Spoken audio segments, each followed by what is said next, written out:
Hi, it's Marilee. One of the most unique and rewarding aspects about Simmons is its women-centered environment. When John Simmons founded the university in 1899, he did so with the intent of providing women the education and tools they needed to seek fulfilling careers and live independent lives. This week, I sat with members of our community to talk about the advantages of an education at Simmons today. For me, a women's focused or a women's-centered education means something really different from what traditional co-ed institutions do. Women-centered at Simmons means providing a space that empowers women, but not necessarily restricted to women. It can be anyone of any gender identity.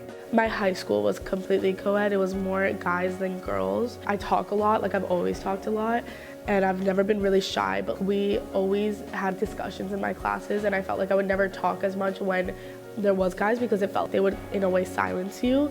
Being here, I felt like you're always being heard and that you're not being judged by everything that you're saying. I didn't realize how much of an impact it would really have on me to be in a women's focused environment.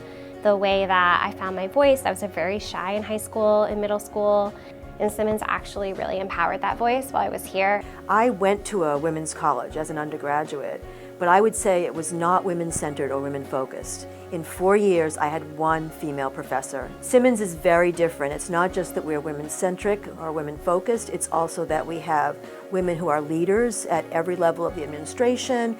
I think it's really clear as well that the tilt toward a female faculty is an unusual thing, and it's something that, especially in fields where men have dominated, STEM disciplines, business disciplines, it's important. And then to look at the leadership of the institution, which at this moment is 100% women.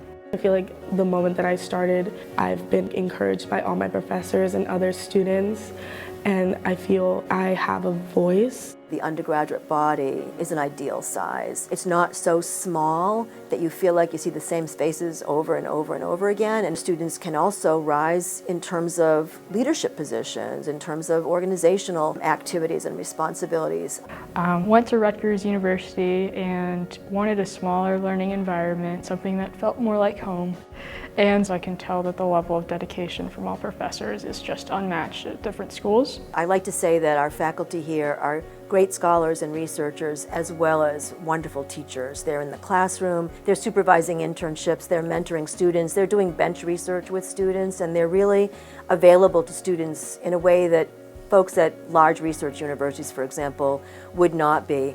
There is a high rate of student participation in class, and it's great because it translates into internships and jobs. So if you're comfortable asking a question in one of your courses, you're going to be more comfortable asking a question in any internship or job that you get. We like to talk about intersectional theory and about the ways that our identities are constructed not just in terms of gender, but also in terms of race and ethnicity and age and class and religion. Simmons has given me the space as someone who identifies as non-binary, so it makes me really proud to be part of the community. We are really empowered to take on greater leadership positions once we get into the workforce. I started out in startups as a product designer. There was transparent pay and the idea that I wasn't being valued as much as my male coworkers. And I took the tools I learned from Simmons and started to build a team that feels empowered at Doe. And at Doe, we're all about empowering everybody to shop for women-owned businesses in order to uplift women so that we can have more representation in the C-suite and beyond. It brought me right back to being a Simmons student and realizing that those values came full circle that were instilled in me here.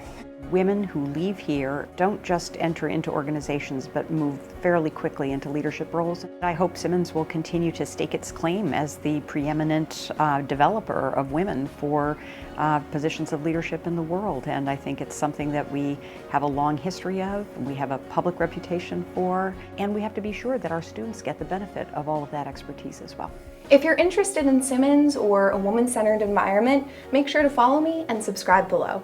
I hope you enjoyed this video, and until next time, have a great week.